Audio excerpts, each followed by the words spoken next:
U svakom slučaju, šta hoću da kažem? Da bi ta studentarija, već kad su izgubili semestar, možda će godinu da izgube, ko zna šta će biti od svega ovoga? Ne bi bilo dobro bude neki lom, da ne dozvole da ih raznorazni propali, istrošeni, pokvareni likovi zavedu. Ovdje konkretno mislim na trojicu. Vjerojatno ih ima više. Ja ne mogu sve da pratim, ne znam šta. Ali stižu meni linkovi, znate, ljudi mi šalju i onda pogledam. Prvi među njima je nekakav, odnosno izvesni Jovo Bakić. On je profesor negdje na nekom fakultetu i pratio sam njega i ranije. On je čovjek marksista, komunista. To je jasno ko dan. Ateista. Internacionalista. Nepatriota. Ne može komunista bude patriota. Njemu je proleteri svih zemalja, ujedinite se. Ne vole naciju. To je njima usko. I on se našao da Svetoga Savu na Autokomandi, kada je bio onaj veliki skup, ne znam koga je doveo. Taj je mnogo pogrešio na onu improvizovanu binu.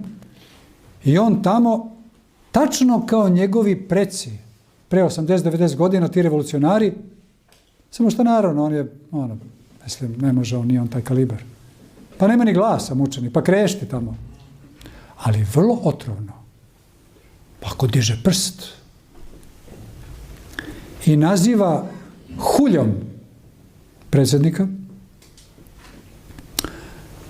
dubinski vređa i pogani patrijarha, naziva ga profitije, huli na Hilandar, huli na Gospoda Boga, huli na metanije, na metanisanje, huli na svetu tajnu ispovesti. I onda, što je najstrašnije, kad to završi tako pompezno, kao neki Trocki, ovi svi, tako je, katastrofa. Draga braćo i sestre, drage sestre i braćo, studenti i studentkinje, pa nemojte to da dozvolite, čoveče. Pa, nema veze privatno kako ćemo mi da razgovaramo o predsjedniku, o ovome, o onome. Ma ne možeš ti u javnom prostoru, čoveče, predsjednika države da zoveš huljom. Ne možeš to da radiš, čoveče. Ne možeš tako odvratno da se obraćaš i da opisuješ patrijarha. Ne možeš to da radiš, čoveče. Na šta to liči? Znači, oni pričaju kako, eto, vlast navodi na nasilje i to što se dešava, to je pod dejstvom vlasti. Moguće, ja ne znam. Ali ako je tako, što ti, čoveče, pravi, i kao da prave se podele. Pa kako? Pa ti u tom trenutku navodiš studente da oni u sljedećem trenutku, ako vide nekog bogoslovca ili popa ili nekoga koje to nasrnu njega, čoveče. Pa ti, u stvari, pozivaš na nasilje Jovo Bakiću. Druže, crveni. Mislim, nisi moj drug, svakako. A si drug, tako se zvali te komunjare. Znači, ti, čoveče, pozivaš ovakoj usijanoj situaciji na nasilje, na podelu. Ti, Jovo Bakiću, pozivaš na građanski rat, čoveče. Ti si ratni huškač, Jovo Bakiću. I takvi ljudi moraju budu uhapšeni, čoveče. On mora, bezbednosne službe moraju da uhapse tog čoveka. On ne može da bude profesor na nekom fakultetu. On ne može takav kakav je da vaspitava našu omladinu.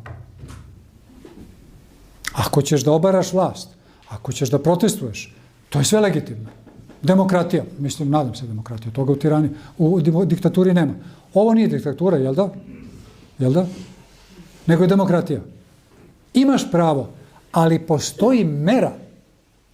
Postoji takozvana uvreda časti kao krivično delo. Postoji govor mržnje kao krivično delo. Ti si, brate, oba ta dela apsolutno odradio i zaslužuješ ozbiljnu kaznu. Tako da, drage sestrice i braćo studenti, neću kažem studentkinje, valjda se podrazumeva da su i one studenti. studentice. Nemojte da se povodi za takim prevarantima. To su istrošeni ljudi. Marksisti, komunisti su rekli šta su imali. Uradili šta su imali da urade. Oni su otišli na smetlište istorije. I taj isti Jovo Bakić, on neka ide, nemam pojma, gde hoće. A ne može to da radi. Drugo, ja sam mislio da on, nemam pojma, da se smirio, da se povukao. Dinko Gruhonjić, profesor filozofije, možda vas davim s ovim, ali mnogo je važno. Profesor filozofije na Novosadskom fakultetu, univerzitetu, fakultetu filozofije, filozofskom fakultetu. Pazi, profesor na filozofskom fakultetu, nije on profesor, ne znam, elektrotehnike, nego to su ljudi koji će jednog dana biti ljudi koji možda vode ovu državu. Znate, filozofski fakultet, političke nauke, pravni, ekonomski, to su ljudi koji će jednog dana biti u vrhu vlasti. Neće sigurno neki stomatolog, on se čovjek bavi svojim poslom. Možda ima i toga, ali mnogo manje. Taj čovjek ponovo diže glas, ponovo diže glavu i on Al Jazeera i ne znam kojim sve tim informativnim agencijama, on njima objašnjava kako je sad momena došao da će oni da povedu studente, da on ima političku varijantu koga će da predloži. Ništa ja nisam izmislio. Samo ukucajte Dinko Gruhonjić u Dubrovniku. I na tom skupu ultraustaškom u Dubrovniku taj Dinko priča. Sve piše, sve lepo vidi. Ima čak i dole za ljude koji su gluvi. Ima lepo vide tekst. I tako na tom skupu gospodin Dinko Gruhonjić se kao prvo predstavlja. I kaže, eto, ja se zovem Dinko, i onda nastavlja. Pa kaže, eto, imam baš lepo ime, kao Dinko Šakić. Ha, ha, ha. I svi kao ha, ha, ha. E sada, za one koji ne znaju, ko je Dinko Šakić? Znači, Dinko Šakić je bio poglavar ili upravnik u najgorim fazama logora smrti Jasenovac. Znači, bio upravnik i nije bio običan koljač, nego bio arhikoljač. Bio je, znači, koljač nad svim koljačima. Znači, bio je upravnik nad svim koljačima i strahotama. Znači, on je jedna, možemo reći, jedan najveći zlikovac možda u novijoj istoriji Evrope. On je pobegao, kao i mnogi, tim takozvanim pacovskim kanalima, otišao u Argentinu. I tamo je dugo živeo, ne znam sad tačno, nekoliko decenija. I nećete verovati. Jednom prilikom dao je neki intervju, tako piše na Wikipediji, da se on hvalio u tom intervju, verovatno za neku televiziju tamo u Argentini, hvalio svojim tadašnjim položajem u Nezavisnoj državi Hrvatskoj, u Jasenovcu i sve to. I neko je to iz instituta Simon Wiesenthal iz Izraela koji se pogotovo u ta neka vremena, sad to polako svi ti već izumrli, ali oni su to vreme aktivno bavili i lovili su te pobegle naciste iz Nemačke, lovili su po svetu i već kako su imali razgranatu mrežu, pošto Jevreji uopšte nisu naivan narod i vrlo se ozbiljno bave kad se nečim bave, oni su nekako došli, neko je od njih čuo za taj intervju, poslušali su, detektovali su, lokalizovali su ga gde je i on je bio uhapšen. Znači, uhapsili su ga u Argentini i on je bio deportovan u Hrvatsku i tamo je bio zatvoren. Sad pravo da vam kažem, kažu da je umro u Zagrebu. Da li je umro u zatvoru ili nije, da li je pušten, to prepuštam na savest hrvatskom pravosuđu. U svakom slučaju, šta hoću da kažem?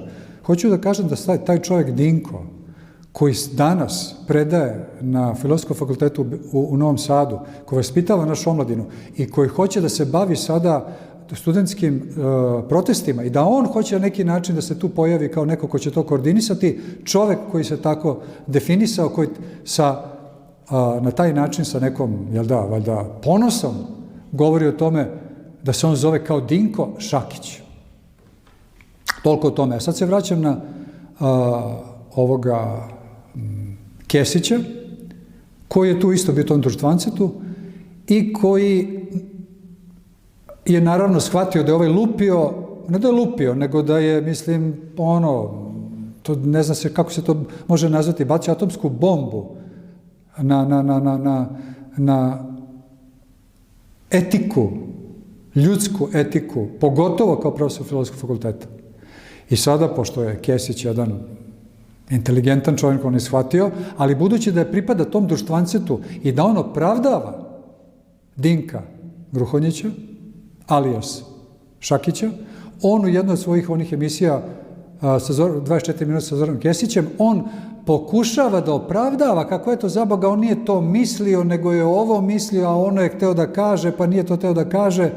Bruka i sramota Zorane Kesiću, koga ti braniš? I na taj način pokazuješ ko si ti. Tako da ja zaista apelujem na naše drage studente da isto tako, kao što sam apelovao da bojkotuju i Jovu Bakića, i Dinka Gruhonjića, da bojkotuju i Zorana Kesića.